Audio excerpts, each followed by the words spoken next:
네, 안녕하세요. 방구 선생입니다. 많은 분들께서 수시 최저, 그 다음에 논술, 교과, 학종 최저 관련해서 사탐론이 가능한지 질문 주시는 분들이 많아가지고 이렇게 제작을 하게 되었습니다.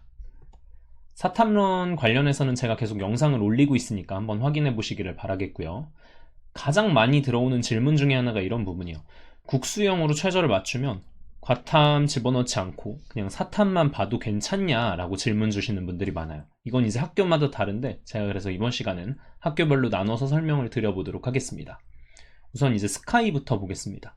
서울대 무조건 과탐 두 과목 필수 응시고 고려대도 마찬가지로 과탐 두 과목 필수 응시입니다. 아랫부분은 정시인데 이렇게 정시랑 수시랑 과목 지정이 다른 경우들이 있어서 비교 분석해 보시라고 이렇게 두었습니다. 색깔도 구분해 두었고요.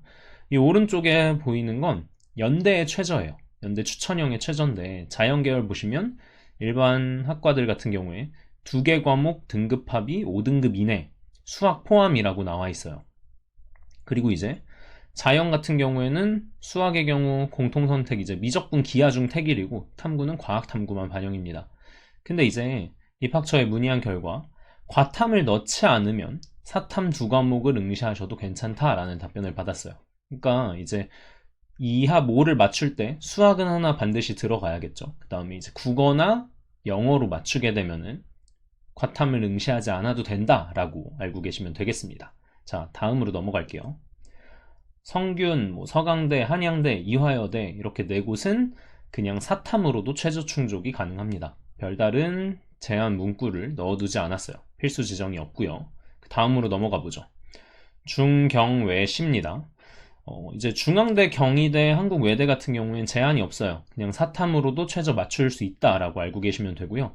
이제 시립대는 정시에 이어서 수시도 항상 이렇게 좀 복잡하죠.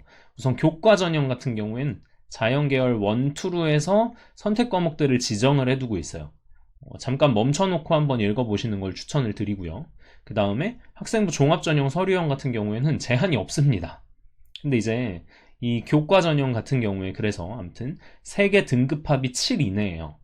3개 등급합이 7 이내인데 아까 연대와 마찬가지로 만약에 국어, 수학, 영어로 최저를 맞추게 되면 그때는 사탐을 두 과목 응시하셔도 무관한 그런 곳입니다. 그렇게 알고 계시면 되겠고요. 정시는 아래와 같습니다.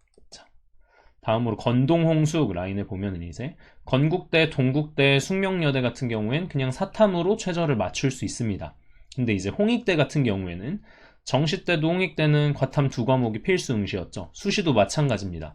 글씨가 작아서 안 보실 수도 있는데 국어, 수학, 영어, 탐구 두 과목 탐구 영역의 경우에는 최상위 한 과목 등급을 반영하는데 아예 그냥 과학 탐구로 필수 지정이 되어 있어요. 그래서 이제 국수형으로 최저를 맞춘다고 할지라도 무조건 과탐 두 과목은 응시해야 한다는 거 알고 계시면 되겠고 이런 모든 부분들은 학교마다 다르다는 걸 인지하고 계셔야 돼요. 다음으로 국숭세단 보도록 하겠습니다. 이 위의 표는 숭실대고요. 이 아래가 국민대입니다.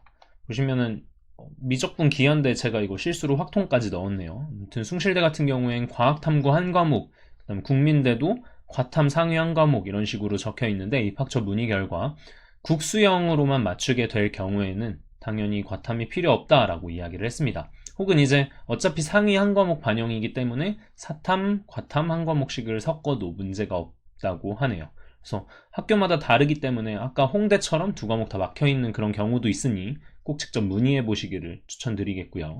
다음으로 이나, 아주, 과기, 항공, 에리카 이렇게입니다. 그래서 이 모든 학교들도 제한 없이 사탐으로도 최저를 맞추실 수 있고요. 근데 이제 한양대 에리카 같은 경우에는 제가 전화로 확인을 못 해봤는데 이제 이런 식으로 표가 나와 있습니다. 그래서 제 개인적인 예상으로는 아마 그러니까 국민대, 숭실대 아까 사례와 마찬가지지 않을까라고 생각을 하는데 이건 제가 수정해서 나중에 댓글로 남겨놓도록 하겠습니다. 다음 라인들이죠. 광운, 명지, 상명, 가톨릭, 가천 이런 라인들 모두 제한이 없습니다. 근데 이제 의대, 약대, 한의대 같은 경우에는 필수 지정 과목이 있으니까 이 점 꼭 인지하고 계셔야 할 것 같고요. 그래서 결론입니다. 이거는 정시 때도 마찬가지로 설명을 드렸는데 4, 5등급 이하는 최소 한 과목 정도의 사탐론을 적극적으로 고려해 볼 만하다라고 말씀드릴 수 있겠고요. 진학사에서 재작년 성적 입력한 16만 5천 명에 해당하는 데이터인데 국어 같은 경우에 1, 2등급에서 N수생들이 차지하는 비중이 상당하죠. 수학 더 심하고요. 탐구 평균 내보면 훨씬 심합니다. 이렇게 공부량으로 찍어 누를 수밖에 없는 과목들이 수학, 탐구 같은 과목이라 이런 부분에서 고3 현역들은 N수생들한테 치일 수 있으니까 주의하시기를 바라겠고요. 현역 고3들만 쓸 수 있는 그런 전형들이 있다 보니까 가급적이면 한 방에 가시는 걸 추천을 드리겠습니다. 그래서 사탐론 또는 이제 작년과 마찬가지로 후반부에 혹시 투 과목 표본 수준이 기대 이하다라는 경우에는 이제 찍기 내전에 참전하는 그런 방법도 있겠습니다.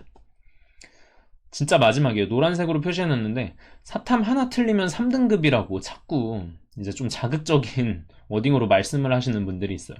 맞습니다. 윤리와 상상 같은 경우에 작년에 만점은 100분이 94밖에 나오지 않았어요. 이 표가 익숙하지 않으신 분들이 있을 것 같아서 이렇게 바꿔보면 윤리와 사상 작년 같은 경우에 다 맞아야 100분이 94 1등급이고 2등급은 없습니다. 동점자가 너무 많아서요.